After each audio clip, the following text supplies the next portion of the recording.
How to become a sleep wizard. 499 nights using Sleep Cycle. In this episode, we're going to discuss my use of Sleep Cycle, a sleeping aid app, over the last 3 or 4 years, where I've been able to rack up 499 nights worth of data, and I've been able to test different scenarios and variables to see what the best sleeping situations is for me. And at the end of those 499 nights, I would consider myself a sleep wizard for my own sleep patterns and what works best for me.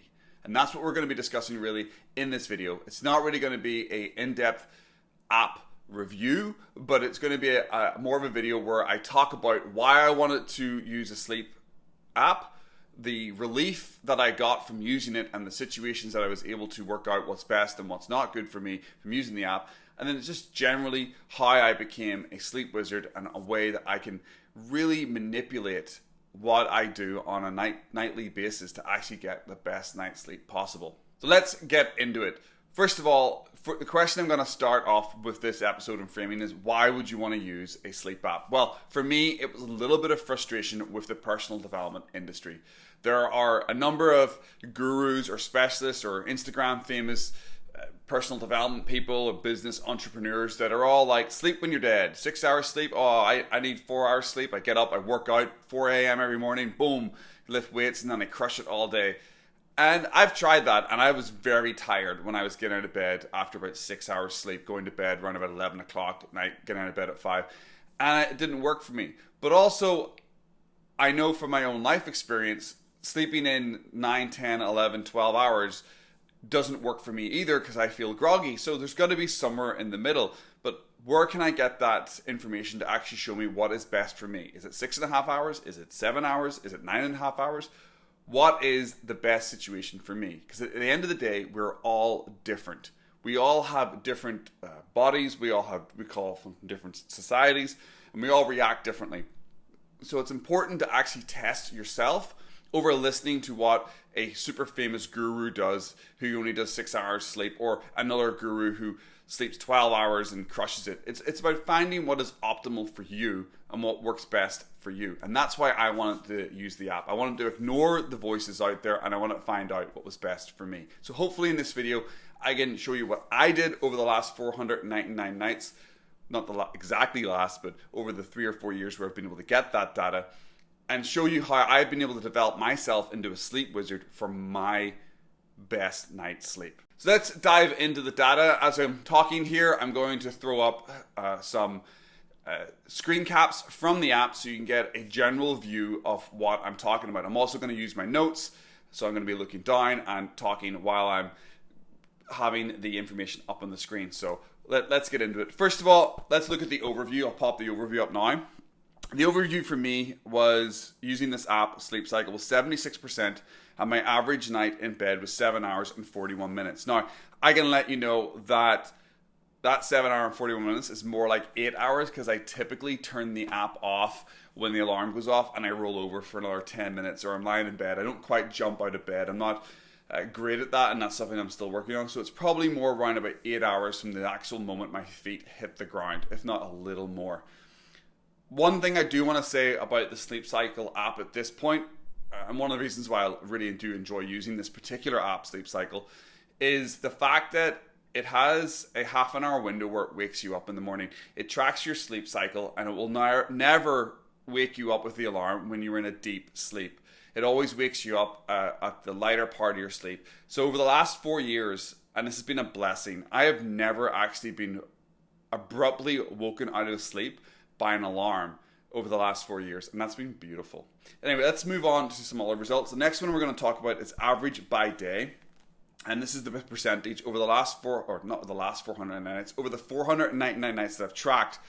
My average by day is in the high 70s, but if you actually look at the Wednesday and Thursdays, they do drop down to 72%, and I'll talk more about that in the results at the end. But I can tell you, I work out late, usually on a Wednesday or Thursday playing football.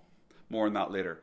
Sleep quality is the next one we're going to talk about. Sleep quality here, this graph doesn't really give you the exact information which I'm going to talk to you about here, but when you actually dive deeper into this one, it shows me that I actually sleep better in the colder winter months. Now, I live in an apartment that doesn't have air conditioning, so it can get a little warmer in the summer, but my sleep cycle when I go into the months, definitely in the winter months, from September all the way through to March, April, I usually sleep a lot better. The next one we're going to look at here is time in bed. This is actually how long I spent in bed each night, and actually it's very, very similar all the way through.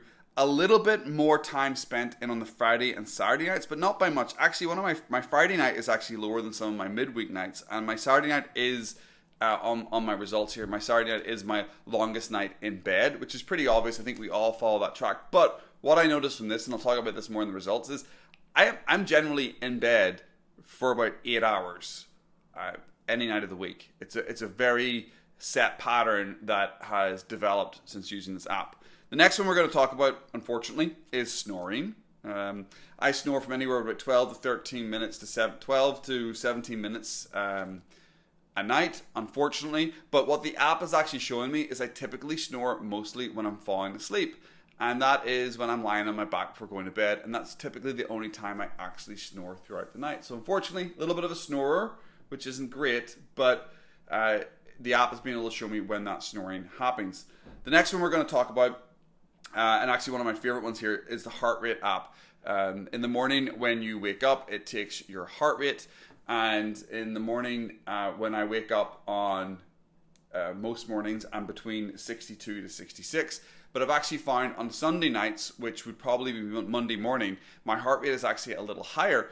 And I don't know whether that is because I'm readjusting on a Monday morning back from maybe sleeping in a little bit or staying up a bit later on the Friday, Saturday, Sunday nights, and then having to readjust back into my earlier wake time that upsets my heart rate. I'm not sure, but pretty healthy, very good heart rate for me every morning that I use the little heart rate monitor to get out of bed, which is a really cool part of the app. And the last one we're going to talk about is the time that I went to bed, which kind of relates back to what I was saying just there about my heart rate. I'm just looking at my phone here with my notes.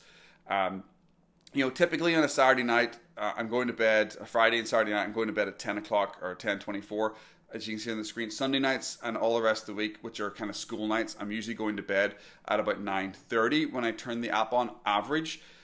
No, I do think that because if you notice there in the Friday and Saturday nights, I'm pushing back half an hour to an hour. I know that's not a big difference, but those are my averages. I know that sometimes I'd stay up to 12, 1 o'clock, and I would use the app, and it really does affect your sleep, and it really does affect how you then have to wake up again on a Monday morning if you've really flipped your going to bed and get up times on a Saturday morning and a Sunday morning. Anyway, that's the overview. Those are the results that I've got over the last 499 nights. There are more data on the app for you to look at, and you can really dive deeper into it. But those are the overview that I wanted to give you. The reason why I wanted to give you the overview is I was testing a lot of time over the last 4 years, and I've done a number of different tests, which I already kind of spoke about a little bit when giving you the data.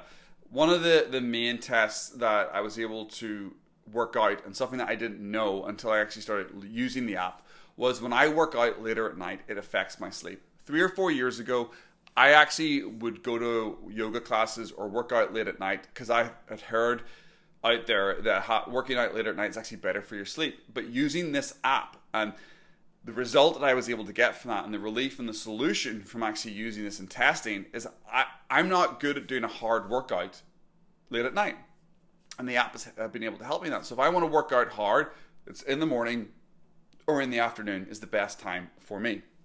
The other things that I tested over the last 499 nights were things like drinking coffee. Before I tested this app, I would actually have a coffee later in the night, and I wouldn't really relate lower sleep percentages to having coffee. I wouldn't really put those two things together. Like, I'm not having a coffee at 8 o'clock at night and going to bed. I'm having a coffee around 4 o'clock in my last break at work.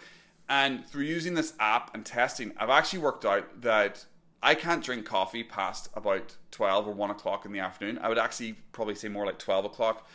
If I have a good strong coffee after that time, it will affect my sleep, and it will lower my percentages of having a good night's sleep. So that's something also I didn't know before using the app.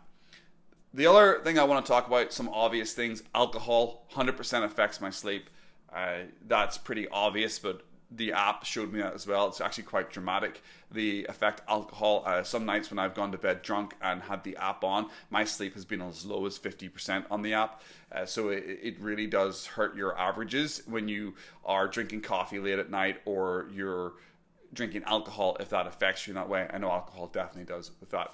Other things I was able to work out as well from using the app was looking at screens late at night. Before using the app, I would watch TV or be on my computer just before going to bed. Now, with using the app over the 499 nights, I actually have worked out that I need at least 30 minutes to an hour of no screens to really optimize my sleep. If I have to do work up to later in the night where I have to be on screens and I then have to go to bed at 9:30 or 10, I know that if I give myself a half an hour before going to bed where I'm not looking at screens, my sleep will be better rather than just trying to switch the computer off and going straight to bed. So that's something the app has also helped me develop, is sleep strategies. And the main thing, the main answer, the big question was, what is my optimal sleep? And that has worked out to be 8 hours. From the results that you've probably seen, you probably saw that I was spending around about 8 hours in bed with the app. I haven't used the app every single night over the last 3 or 4 years, because once I've used the app really solidly for the first 6 months or a year and really got probably 200-300 nights in, I've been able to work out from testing that 8 hours. It doesn't matter when I go to bed. It doesn't matter whether I even have the phone on or an alarm on. My body will naturally sleep even on the weekend, and around about 8 hours, I will look at my phone and feel like I want to get out of bed. Now, sometimes on the weekend, I'll look at my phone and be like, I'm just going to lie in for another half an hour, 40 minutes. And that's my choice. However, with nothing to get up for and no pressure and going to sleep properly at nighttime, I know that 8 hours is what I need. So I now plan my night times around me getting 8 hours in bed. And I also plan my night times to have a good strategy to allow me to get into those 8 hours so they're unaffected. Unaffected by alcohol, unaffected by coffee, unaffected by heavy working out. Light working out and going for walks is fine for me, but that heavy, really going for it, playing soccer, going to do a big gym workout, does not help if I do that past about, let's say, 7 o'clock at night, 6 o'clock at night. So all those strategies that I now have made me a sleep wizard for me. Now, the strategies that I'm talking about might not necessarily work for you. You might be somebody who can drink coffee and go to bed. You might be somebody who can work out at 8, 9 o'clock at night and get the best night's sleep ever. But do you actually know that? Have you done the testing to actually do that? Are you a sleep wizard for your own life?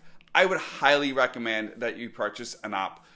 It doesn't necessarily have to be Sleep Cycle, but any kind of app, if it's an Apple Watch, whatever it is, Fitbit, and start tracking your sleep. But not just track your sleep, test. I have done so many tests. I have gone to bed blind, drunk, and put this app on to see what the results it will give me. I've also purposely watched TV up to late at night. I've also used blue light blocking glasses to see whether that helps reduce the effect of watching TV and screens, and it does.